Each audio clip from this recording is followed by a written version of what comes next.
The things we own are more than just objects. They are repositories of memories, fragments of our past, and echoes of our identity. But there comes a time in life when the weight of what we have accumulated begins to burden more than it sustains, and it demands of us a difficult reckoning.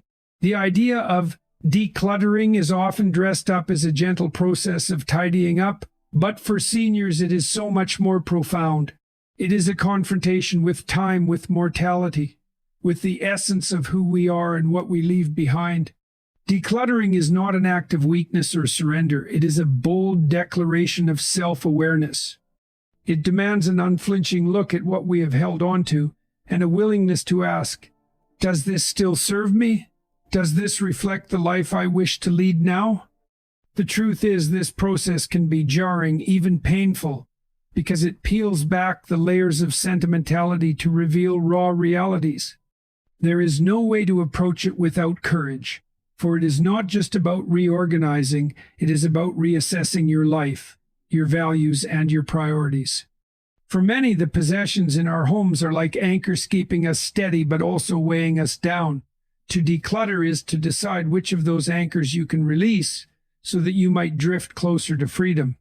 It is a journey into the past and an opportunity to redefine your relationship with the present. And most importantly, it is about creating space, not just physical space, but emotional and mental room to breathe, to grow, and to live with clarity. This is not a conversation about minimalism for the sake of aesthetics. It is about what it means to honor yourself by curating the story of your life with precision and intentionality. What will remain when you are gone? And does it tell the story you want to be told? These are difficult truths that most people shy away from, but they are truths worth confronting if you are to live the latter part of your life with dignity, purpose, and peace. The weight of our possessions is not just physical. It is deeply psychological, emotional, and even spiritual. Every object we own carries a story, a memory, a fragment of who we once were or hope to be. When we confront the idea of decluttering, especially later in life, we are not merely deciding what stays and what goes. We are engaging in a profound dialogue with ourselves about meaning, purpose, and identity. It is not a small task. It is a journey into the very fabric of what makes us human. As the years go by, the objects we accumulate become artifacts of our lived experiences. A photograph tucked away in a drawer might transport us to a moment of joy long gone. A piece of furniture, scratched and worn, might remind us of the early days of a marriage, or the laughter of children who have long since grown. These things are not just things. They are anchors to a life well lived, reminders of triumphs, failures, and everything in between. But as those years continue to pass, there is a stark realization. The space they occupy in our homes often mirrors the space they occupy in our minds, and sometimes that space begins to suffocate. Letting go of these objects is not a denial of the past. It is not a rejection of what they represent. It is an acknowledgement that the meaning they carry is already within us. The stories they tell are woven into the narrative of our lives, and releasing them does not erase the memories or the lessons. It frees us to live in the present, unburdened by the clutter of what was, so we can focus on what is and what could be. This is a truth that can feel harsh because it forces us to confront our attachments, to question whether they serve us or whether we are serving them.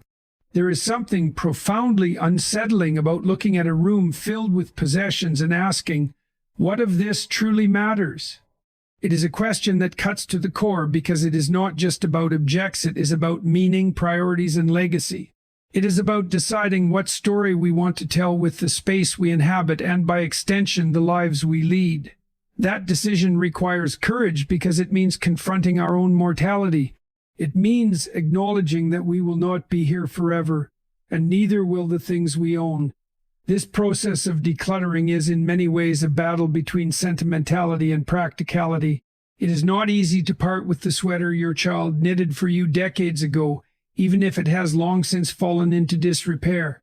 Nor is it easy to discard the books you always meant to read but never did, because they represent aspirations you may not have fulfilled. These things, small as they may seem, are reflections of our humanity. They speak to our longing for connection, our hope for growth, and our desire to hold on to moments that feel fleeting. But the act of holding on too tightly can sometimes prevent us from embracing the new moments that lie ahead. It is not about ruthlessly discarding everything that does not serve an immediate purpose. It is about making room for intentionality. It is about asking yourself whether each item in your home aligns with the person you are today, not the person you were 20 years ago or the person you thought you might become. This is not an act of cold calculation. It is an act of self-respect. It is a way of saying, I value my time, my space, and my energy enough to surround myself only with what brings meaning to my life. Decluttering is not a one-time event. It is a practice, a mindset, a way of approaching life with clarity and focus. It teaches us to be discerning, not just with our possessions, but with our thoughts, our relationships, and our habits. It challenges us to let go of what no longer serves us so that we can fully embrace what does. And in doing so, it opens the door to a kind of freedom that is both liberating and deeply fulfilling. For seniors, this process can be particularly transformative. It is not just about creating a safer or more manageable living environment, though that is certainly a practical benefit. It is about reclaiming a sense of agency in a stage of life that can sometimes feel defined by loss or limitation. It is about saying, I still have the power to shape my environment, my life, and my legacy. That is a power worth embracing, because it reminds us that, no matter our age, we are still the authors of our own stories. The harsh truth about decluttering is that it forces us to confront the impermanence of life. But in doing so, it also reveals a profound beauty, the realization that what truly matters is not what we own, but how we live. It is not the objects we leave behind, but the love, wisdom, and kindness we share with others. When we let go of the things that weigh us down, we make room for those intangibles to shine more brightly. And that, ultimately, is the greatest gift we can give to ourselves and to those we leave behind. Possessions are more than objects. They are symbols of our identities, representations of our choices, and sometimes the baggage of our indecision. When we accumulate, especially over decades, we don't just gather things. We gather fragments of ourselves, stories we haven't finished telling, and dreams we might have outgrown. Decluttering, then, is not simply an exercise in organizing. It is a confrontation with the past, a reckoning with who we were, and a conscious decision about who we are willing to become. It is an emotional and spiritual endeavor, one that asks us to redefine the meaning of value and legacy. To declutter effectively requires us to ask deeply personal questions. Why do we keep certain things? Is it out of fear of forgetting, fear of letting go, fear of admitting that life is changing in ways we cannot control? Or do we hold on because we believe these objects will somehow anchor us? Remind us of a time when life felt more certain, more vibrant, more full of possibility. These questions are uncomfortable because they strip away the veneer of simplicity. They expose the truth that the clutter in our homes often mirrors the clutter in our minds, a chaos born of unresolved emotions and unexamined priorities. When we face this truth, it can feel overwhelming. Looking at a lifetime of accumulated possessions can bring a profound sense of loss, not just for the things themselves, but for the time they represent. That piece of art you never hung on the wall, the outfit you saved for a special occasion that never came, the books you meant to read but left untouched. Each of these items carries with it a quiet weight, a reminder of intentions left unfulfilled. Yet within that weight lies an opportunity, the chance to reconcile with the past, to acknowledge that those intentions, while noble, no longer need to define the person you are today. This is why decluttering, particularly for seniors, is about more than tidying up. It is about creating a space that reflects the life you want to live now, not the life you used to live or the life you thought you might live someday. It is an act of reclaiming your environment and, by extension, your sense of self. It is about choosing to live with purpose, with clarity, and with a renewed focus on what truly matters. And what matters is rarely the things we own. It is the relationships we nurture, the wisdom we share, and the moments of connection that bring us joy. The act of letting go is never easy, especially when it involves items that hold sentimental value. A well-worn chair that once belonged to a parent, a box of photographs capturing decades of memories, a collection of trinkets gathered from travels around the world. These things are not just things. They are pieces of the story we tell ourselves about who we are and where we've been. To part with them can feel like erasing part of that story. But the truth is, the story doesn't reside in the objects, it resides in you. The memories, the lessons, the experiences, they are not bound by the material. They are carried within you, written into the fabric of your being. Decluttering also brings with it the challenge of confronting mortality. It is a stark reminder that we will not be here forever, and that the things we hold on to will not hold on to us. This can feel deeply unsettling, but it is also a chance to reframe our perspective. Instead of clinging to possessions as a way to avoid confronting this reality, we can choose to see them as tools for shaping our legacy. We can ask ourselves, what do I want to leave behind? What story do I want my belongings to tell about the life I lived? For many, the process of decluttering becomes an act of generosity. It is a way of passing on the things we no longer need to those who might benefit from them. It is a way of simplifying our own lives so that we can focus on the relationships and experiences that bring us the most meaning. And it is a way of ensuring that the people we love are not burdened by the task of sorting through a mountain of possessions when we are no longer here to do so ourselves. This process is not about perfection. It is not about creating a home that looks like it belongs in a magazine or adhering to someone else's definition of minimalism. It is about aligning your space with your values, your priorities, and your aspirations.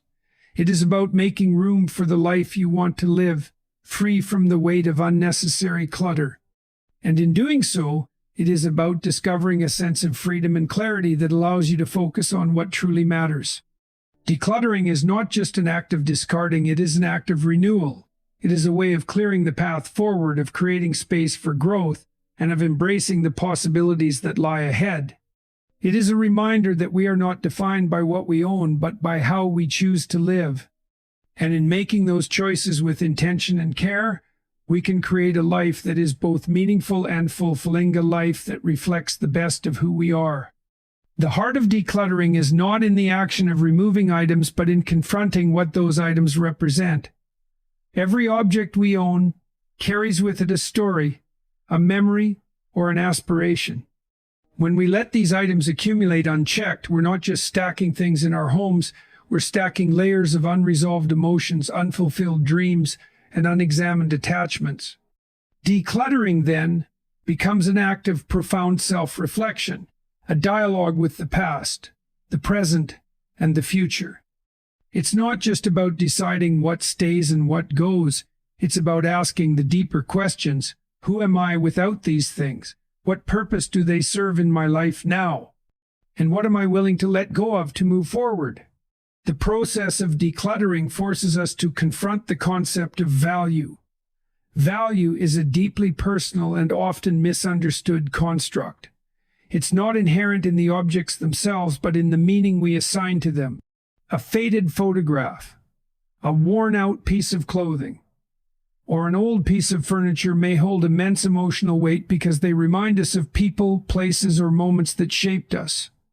But we must ask ourselves, does holding on to these things serve me, or does it tether me to a version of myself that no longer exists? The truth is, value is not static. It evolves as we evolve. And clinging to what once mattered can prevent us from fully embracing what matters now. The fear of loss is another powerful force that makes decluttering so difficult. We often worry that by letting go of certain items, we are letting go of the memories or experiences associated with them. This fear is understandable, but it's also misguided. Memories are not stored in things, they are stored in us. The essence of a cherished moment or a loved one is not contained within an object, but within our minds, our hearts, and our actions. Letting go of the object doesn't erase the memory. It creates space for new memories to be made, for new experiences to enrich our lives. There is also a sense of identity tied to our possessions. What we own often reflects how we see ourselves, or how we wish to be seen by others. For seniors, this can be particularly challenging. A lifetime of accumulation represents a lifetime of identity, different roles, achievements, and chapters of a person's story. To part with these things can feel like erasing parts of that identity. But this is a false perception. Identity is not defined by what we own, but by the values we uphold, the relationships we nurture, and the legacy we leave behind. Decluttering is also an act of acknowledging the finite nature of life. It's a reminder that our time and energy are limited, and that holding on to unnecessary things consumes both. This acknowledgement can be uncomfortable, even painful, but it is also liberating. By focusing on what truly matters, relationships, purpose, and experiences, we can use our remaining time more meaningfully. Decluttering becomes a way of reclaiming that time, of choosing to live with intention, rather than being weighed down by the physical and emotional clutter of the past. The act of decluttering can also be an act of love. By letting go of things that no longer serve us, we relieve our loved ones of the burden of doing it for us. It's a gift to those who will one day inherit our belongings, sparing them the emotional and logistical challenge of sorting through a lifetime of accumulation. In this way, decluttering is not just about simplifying our own lives, it's about leaving behind a legacy of clarity, thoughtfulness, and care. It's important to approach decluttering with compassion for ourselves and for the journey that brought us here. It's not about judgment or perfection. It's about making conscious choices that align with our current values and priorities. Some things will be easy to let go of, while others will require more thought and emotion. And that's okay. The process is not meant to be rushed or forced. It's meant to be intentional and reflective, a way of honoring the past while making room for the future. As we declutter, we may also find that the process is less about the things themselves and more about the mindset we cultivate. It's about learning to live with less, but feeling like we have more clarity, more freedom, more space for what truly matters.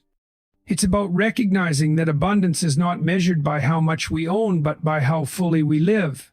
And by letting go of what no longer serves us, we open ourselves up to the possibilities of a simpler, more meaningful life. The journey of decluttering is not easy, but it is transformative. It's an act of courage, of facing the parts of ourselves we might otherwise avoid. It's an act of hope, of believing that the best is yet to come. And it's an act of empowerment, of taking control of our environment and, by extension, our lives. It's about saying, I choose to live intentionally. I choose to focus on what matters. I choose to let go of the rest. And in making that choice, we find not just a cleaner space, but a clearer path to the life we truly want to live. The fourth harsh truth about decluttering for seniors is perhaps the most profound.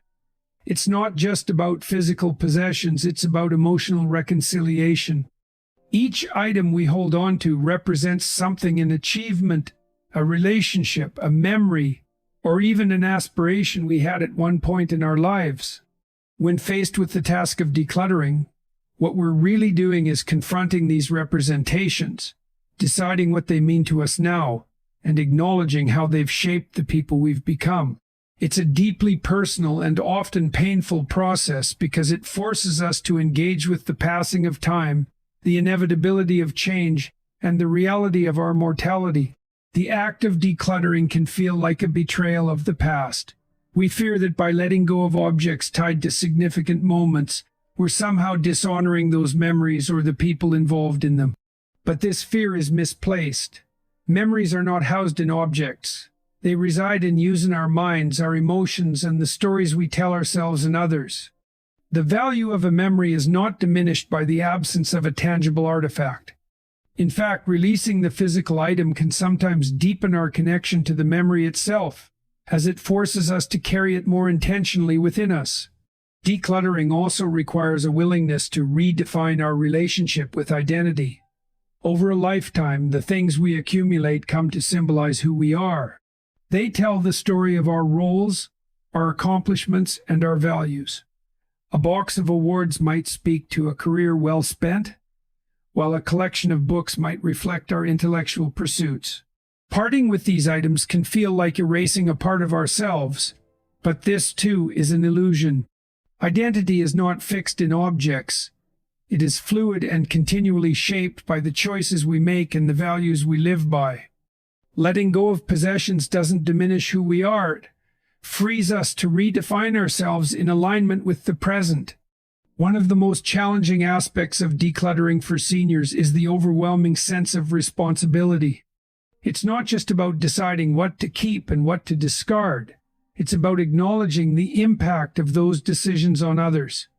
We worry about burdening loved ones with the task of sorting through our belongings, yet we also hesitate to let go of things that we think might have value to them.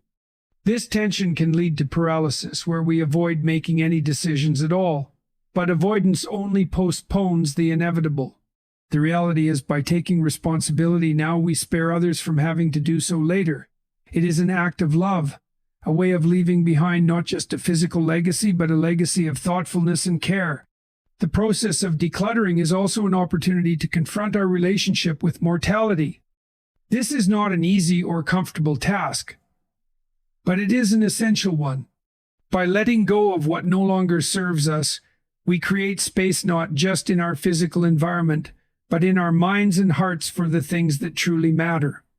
We recognize that our time is finite and that our energy is best spent on the relationships, experiences, and pursuits that bring us meaning and joy. Decluttering is not about preparing for the end, it's about making the most of the life we have now. Another harsh truth is that decluttering often reveals unmet needs or unresolved emotions.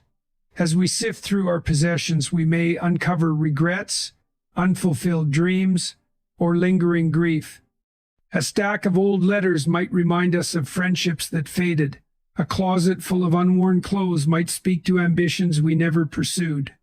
These realizations can be painful, but they are also an invitation to heal. They remind us that life is not about holding on to the past, but about learning from it and moving forward with greater clarity and purpose. Decluttering is not a one-time event. It's a mindset, a practice that requires ongoing commitment. It's about cultivating the habit of living with intention, of choosing what we allow into our lives and what we release. This mindset extends beyond our physical environment to every aspect of our existence, our relationships, our routines, and even our thoughts. It's about asking ourselves, does this serve me? Does this align with my values? Does this contribute to the life I want to live? These questions are not always easy to answer, but they are necessary if we are to live authentically and fully. The process of decluttering is a journey toward freedom. It's about letting go of what weighs us down so that we can embrace what lifts us up. It's about recognizing that we are not defined by what we own, but by how we live. It's about creating a space both physically and emotionally where we can breathe, grow, and connect with what truly matters. It's a challenging journey, but it's one worth taking, because on the other side lies a life of greater clarity, purpose, and fulfillment. And that, more than anything else, is the gift of letting go. The fifth harsh truth about decluttering for seniors is one that few dare to confront: the weight of unresolved emotions tied to the things we own. These aren't just objects. They're pieces of a story, fragments of a life lived through triumphs, struggles, and change. Each item carries a narrative, and deciding whether to keep it or let it go forces us to grapple with the truth of who we are now compared to who we once were. It's an emotionally taxing process, not because the items are inherently valuable, but because they demand a confrontation with time itself. When you look at a stack of old photographs, for example, what do you see? Do you see joy, or do you see opportunities missed? Do you see love, or do you see relationships that have faded? The truth is, it's rarely one or the other. It's both. Our possessions capture moments in time, and time by its very nature moves forward. The act of decluttering pushes us to reconcile with the duality of memory, the sweetness of nostalgia, alongside the ache of its impermanence. This is not an easy balance to strike. And it's no wonder so many shy away from the task altogether. The truth is, holding on to things can become a substitute for holding on to meaning. We trick ourselves into believing that the memory, the emotion, or even the person is somehow contained within the object. But objects don't carry meaning. We project meaning onto them. This is both a liberating and terrifying realization. On one hand, it means we're free to let go without losing the essence of what we cherish. On the other hand, it forces us to take full responsibility for what we hold sacred, no longer relying on the crutch of physical reminders. Another reality is that decluttering forces us to confront how much of our lives are built on stories we've told ourselves. That box of tools in the garage, untouched for years, represents not just utility but identity. Maybe it's tied to the idea that you were always the one who fixed things, who solved problems, who made yourself indispensable in that role. Letting go of those tools feels like letting go of that identity, and yet, you must ask yourself, does that identity still serve you? Or is it a relic of a past chapter that no longer aligns with the present? The emotional labor of decluttering is compounded by the societal pressures that accompany it. You're not just sorting through your belongings, you're managing expectations, both your own and those of others. Perhaps your family expects you to hold on to heirlooms, despite the fact that they've become burdens rather than blessings. Or maybe you feel an obligation to preserve a particular legacy, fearing that letting go of an item equates to erasing its history.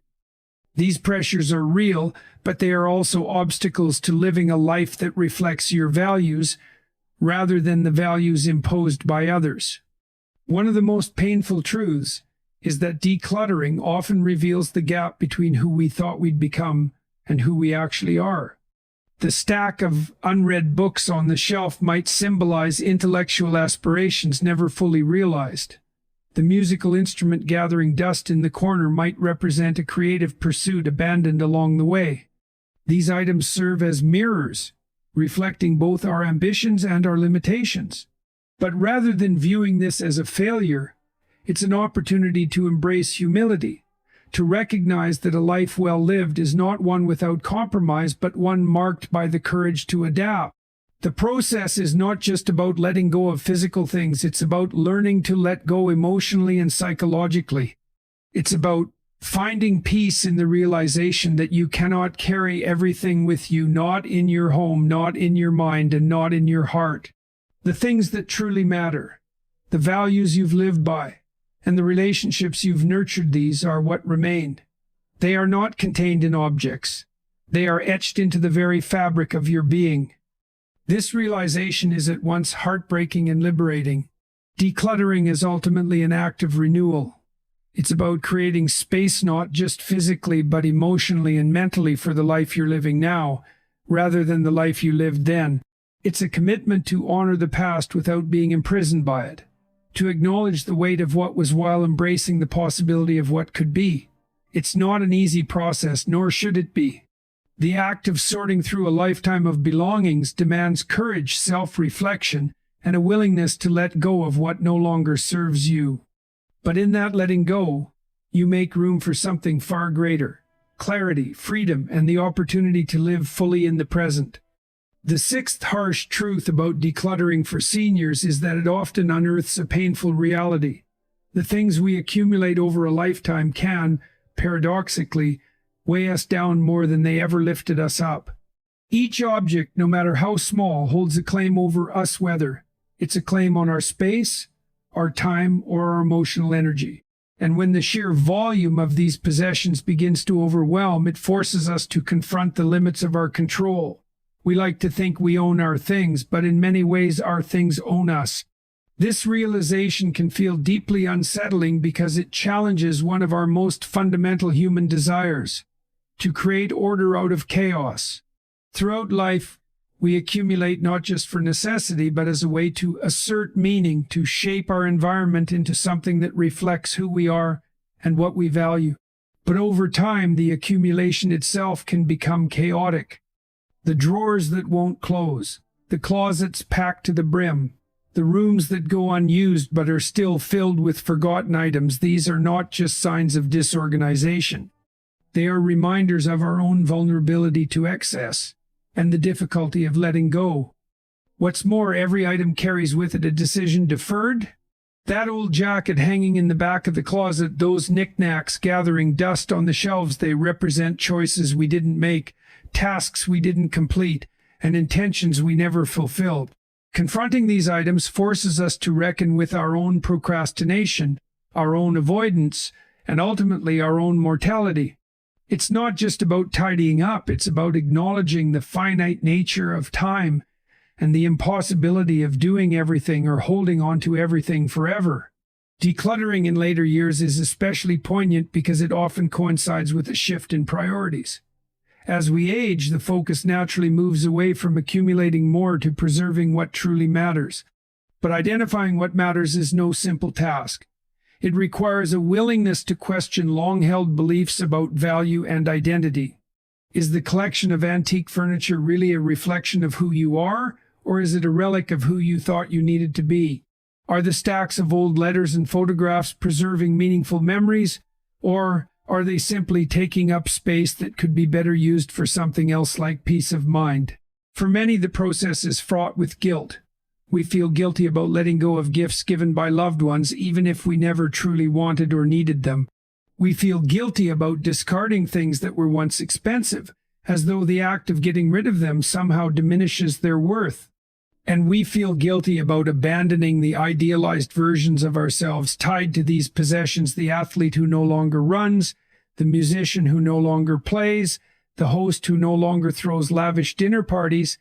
But guilt is a poor guide for meaningful action. If anything, it traps us in the past rather than allowing us to move forward. It's also crucial to understand that decluttering doesn't mean erasing the past. On the contrary, it's an opportunity to honor the past by being selective about what you carry forward.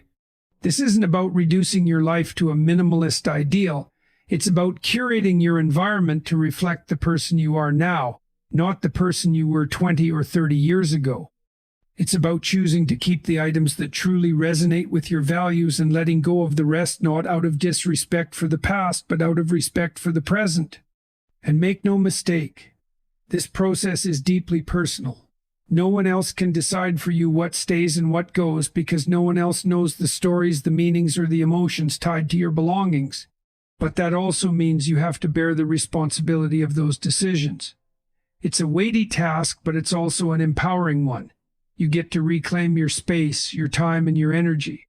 You get to decide what's worth holding on to and what you're willing to release. In the end, decluttering is not just about possessions, it's about freedom. It's about freeing yourself from the constraints of the past so that you can fully embrace the present and whatever future you have left. It's about making room not just in your home, but in your heart and mind for the people, experiences, and values that truly matter. And while the process may be difficult, even painful at times, it's also a profound act of self-care and self-respect. You're not just tidying up, you're choosing to live intentionally, with clarity and purpose. And there's nothing more liberating than that.